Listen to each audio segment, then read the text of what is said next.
Eto mga kaibigan, marami ang nalilito sa ating mga riders kung saan daw nila kukunin yung kanilang plaka. Kasi nakikita nila sa LTO tracker nakalagay doon sa Quezon City. Pero yung iba naman sa ibang province po nakalagay. Ito mga kaibigan, paglilinaw po sa lahat. So yung ating pong LTO tracker is basihan po natin yan kung mayroon ng available na plaka, kung may naka-upload ng plaka or wala pa. Pero kukunin ninyo yung inyong plaka or yung bagong plaka ninyo kung saan district office kayo nabibilang o kung saan district nabilang po yung inyong motor. Ibig sabihin po niyan mga kaibigan, doon po unang pinarehistro o doon yung mother file ng inyong sasakyan. Halimbawa po ganito. So dito sa amin or dito sa ating CR, ito na yung ating CR, may nakalagay po dito ang field office ng Cabuyao District. At meron po siyang office code na 0401. Yan po yung nakalagay dito sa ating CR. Tapos yung sa atin naman pong OR. So ito, ibang OR naman to mga kaibigan natin. Ang nakalagay naman po siya dito ay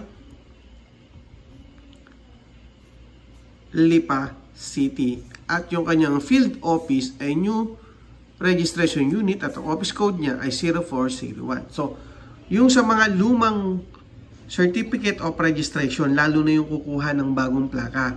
Ito yung 2014 hanggang 2017. Ang nakalagay po dito sa field office ng iba ay nakalagay po dyan ay Quezon City. Pero ang titignan yung mabuti, mga kaibigan natin at mga followers, subscribers natin, ay yung nakalagay po dito sa office code. Kung ang nakalagay sa office code nila ay 0401, 0420, or mas maganda po ang nakalagay dyan ay Region 4A, o kaya naman may nakalagay po dyan ay Lipa Batangas, Calamba District Office. So yun mga kaibigan, ito po ay sa Region 4A natin kukunin. Meron kasi field office po, magkakaiba po yung nakalagay dito. So ang mas maganda po, ang makita nyo ay yung office code o yung field office. Yung iba naman po ang nakalagay dyan ay district office. So ito po kasi ay bago. So, sa mga luma, ang nakalagay po ay district office. So kung ano po ang nakalagay sa district office natin, doon natin makukuha yung ating plaka. Okay, kung halimbawa po, ang nakalagay district office dito is Calamba City. So pwede nyo po siyang kunin sa buong Calabarzon. Kahit sa ang LTO Calabarzon, doon po nyo makukuha ang inyong bagong plaka. Basta pasok po siya doon sa category or sa bracket ni LTO na year model. So halimbawa ito. Okay? Yan.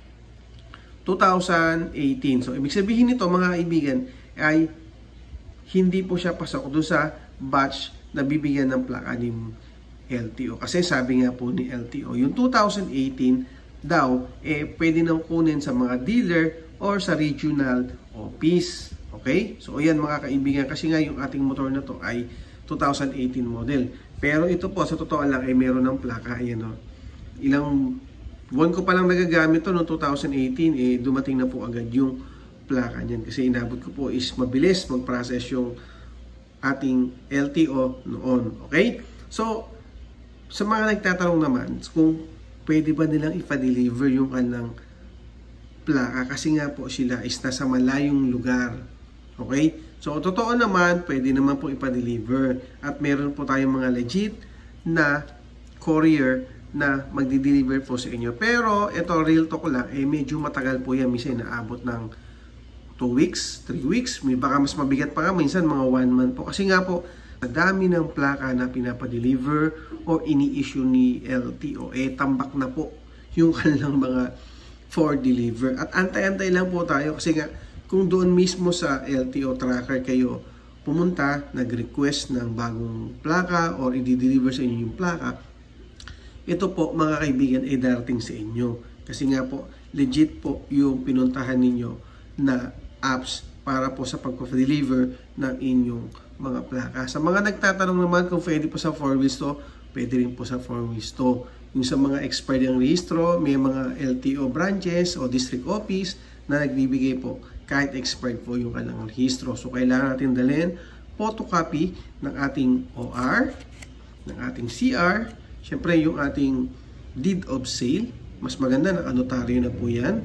At kung ipapakuha lang po sa ay kailangan po natin na magdala rin ng authorization letter para doon po sa pagkuha ng plaka. Ang maganda rin dito mga kaibigan natin ay open po karamihan sa mga LTO ngayon at meron pong caravan na Saturday and Sunday. So mga may trabaho po, hindi nyo na kailangan pang mag-leave or umabsent sa inyong trabaho para kumuha lang po ng plaka. Kasi nga po bukas po ito ng Sunday.